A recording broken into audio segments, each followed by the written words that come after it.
Mark Brady, M-A-R-K, B-R-E-D-Y. I'm chairman of the planning board. Dan, could you swear Mr. Brady in too? Great. I do. I just want to give some guidance here if I can. If the council is intent on closing this and sending them back, typically the way the process works is it's done one at a time, not 14 at once. And it's sent to us for our review. With all due respect to the council, it sounds like the planning board is being blamed for this. And I'm not even going to ask council here, because I'm not going to put him on the spot, but somewhere communication between the solicitor and the assistant solicitors got messed up, or the wording got messed up. Because the two assistant solicitors that you hired to cover the planning board, one night they were both there. And on separate nights, at least 3 different times, we had lengthy conversations of what we could and could not do legally with what was sent to us. And Attorney Craven said it flat out. He said, there's no discussion here. You either give a thumbs up or a thumbs down to the entire thing. You're not being asked for recommendations. You're not being asked for a vote. Now, I'm not saying that was your intent. I'm just saying somewhere along the line, communication dropped out.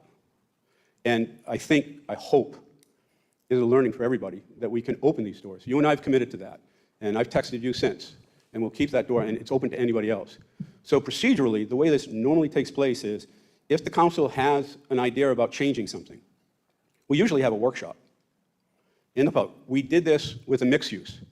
We had a workshop. Nothing definitive, loosey-goosey, throwing ideas back and forth. Then what typically happens is you write the ordinance that you want, or that you're proposing you want. And that ordinance then goes to the planning board. And we're asked to give recommendations, specifically asked to give and vote on recommendations. Good and bad. We have our hearings. We send our recommendations back to you. You review it. Then you have your hearing, and we give a back and forth with you there. At that point in time, if you want to make changes or you want to go forward, you have the full slate of knowledge of everybody professionally who give it to you. This, and I know you're all new, this is actually the end of the process. I know some people were really shocked because Alex and I talked, and he was stunned. He's like, this is just the beginning. I said, Alex, this is actually the end. So we were handcuffed, intentionally or not. I don't think it's intentionally based on what you're saying here. But somewhere along the way, communication between councils fell down, or the wordage of what was sent to us fell down. So I'm here to clarify that. I'd also like to help you out on a couple other things. You have been passionate about the fact that the planning board, specifically, and in generality, have had lawsuits against us. I did the equivalent, and I apologize to the clerk, the equivalent of a Freedom of Information Act, I don't know what it's called on the state level, and asked for lawsuits against the planning board for the last 10 years. There have been no lawsuits against the planning board. And I'm not splitting hairs here. There are 2 types of legal actions. There's a lawsuit that says we violated state law, we violated procedural law, or we fundamentally, knowingly did something that shouldn't have been done. In 10 years, we've had 4 appeals. Now, you have to understand, when somebody comes to us for a variance, they're saying, we know this is against the law, but we want to do it anyway. And they give reasons. And the hurdle that we have to look at is very legally defined. There's no black and white. There's no give and take. But we do. I've been very proud of the fact that we have operated on a conversational level from the time I've moved into this town and followed the planning, and I've kept that tradition from Terry. But the applicant has to show hardship, legally. And we work with that. Now, the appeals, and the impression is, the feeling from the board is, that all these builders and developers are appealing our decisions. It's only been one by a builder. The rest of them by abutters who said, you shouldn't have given that builder what you did. And they have the legal right. It's by right to appeal. You can't stop appeals. They're going to come. Not everybody's happy. You were looking at efficiency. I did some research through the building department, and I thank them very much, and I thank the staff. I thank all the staff because my intent wasn't to create this kind of work. Modifications, which you want to eliminate. No, excuse me, I take that back. Which has been discussed to alter. Looked at the last year, modifications for 15% or more, 89% handled by the building office. Never came to us. 89% are handled in-house under the existing regulations. FAR, in the last year, 94% handled in-house, never came to us, 94%. So the question is, okay, how come 100% can't be? Because people come and they have a shopping list sometimes of 4, 5, and 6 variances. It's not that they want one variance. That's easy to deal with. Usually when they come to us, it's complicated, and they need multiple variances. So that's why those come to us. So I don't know how you trim this down anymore with efficiency without going to reckless. And so I just thought I'd deliver those two things. The other thing I'd ask is caution. I have begged my board caution. I have tried to be cautious with my words. Words are dangerous, and I can be lethal with my words, and I know it. So I try to be very, very careful. Intentionally or not, this board, from the day they sat down, went after the planning board about the fact that we don't do things legally. We're not in compliance, we do things against the law. First of all, if that was true, every night before us, there's at least 5 attorneys who would be suing us to death. But when you do those kind of statements, so the Enabling Act came in 1991, it had to be in compliance by 1994.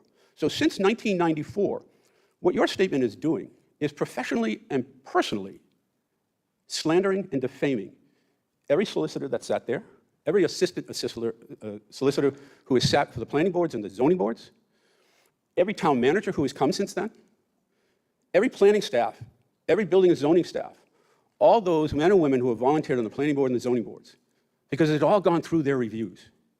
I am very proud of this community.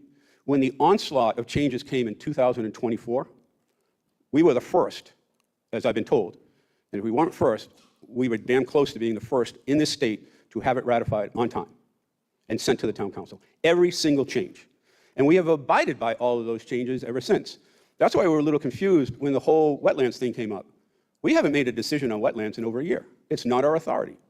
What we do, and what's puzzling from that meeting was, we advise people only when they come in. We don't force them to come in, but when they come in, we say, hey, you do know you need this from CRMC or the, and they said yes, because they take the last bite out of the apple. They tell you, go to the cities and towns first. So you can't change that route and those dollar figures, and those usually affect the biggest developments, the subdivisions. But that's mandated by state. So we were confused by the conversation because it sounds like you don't even want us to advise people, which is fine. I don't have the luxury here to say, I like this or I don't like this. I don't have the luxury here to say, I represent this group or that group. I don't have the luxury here to tell you what to do or what not to do.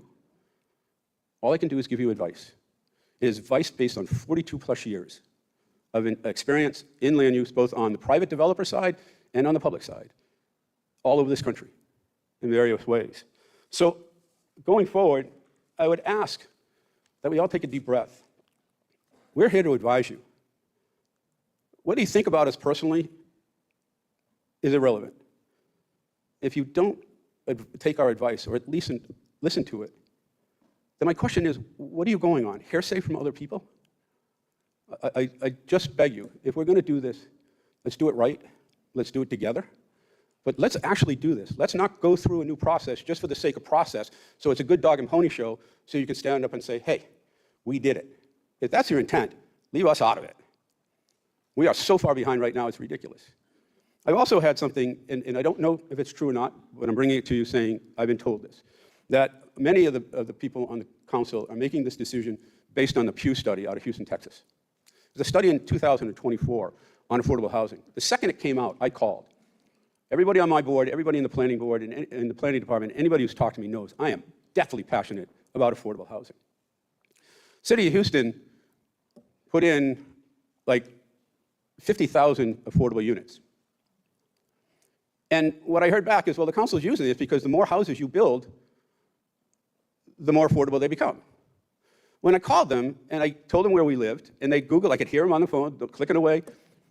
And what he told me was, to compare that study to Narragansett is like comparing apples to giraffes. He said, first of all, this was into and post-COVID. We had abandoned commercial, industrial buildings all over the place.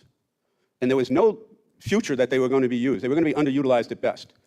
They then used $450 million of federal and state and local monies and gave 100% tax relief to create those housings.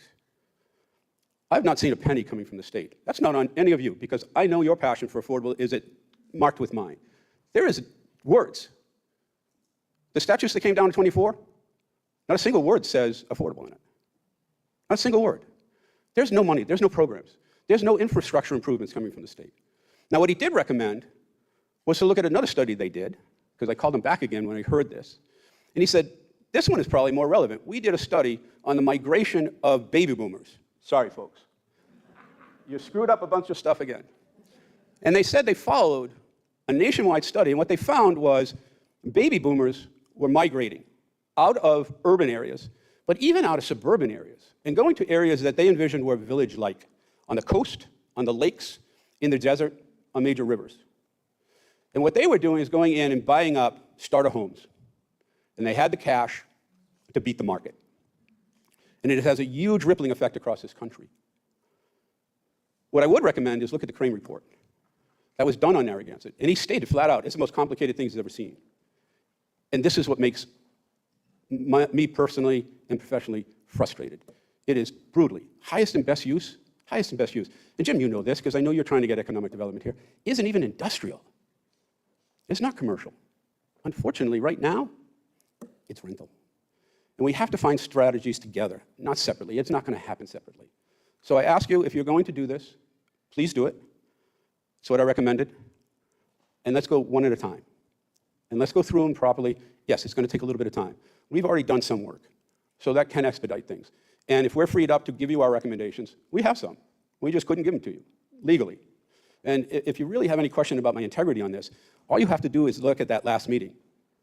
Myself and Nick and Jill, and thank God for them, we spent probably close to 30 minutes trying to figure out how we even send, I can't even say our recommendation to you. How do we legally send our thumbs up and thumbs down? Because I've told you before, content law under the Enabling Act allows cities and towns to look at it and say, okay, it doesn't exactly work for us, here's what we can do. Now, 2 rules of thumb. Now, there's a lot of rules, but the 2 big ones that everyone follows. You cannot weaken the law, so think about this going forward. And you cannot alter the intent of the law.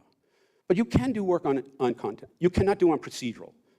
And we had to dance a procedural line sending that back to you. And I'll be honest with you, I wasn't sure we could send anything back to you. We found a way. So thank you very much. I appreciate your time. Please think about what I said. It's meant as constructive for all of us going forward, and I appreciate your time. If you have any questions, I'm here. Thank you.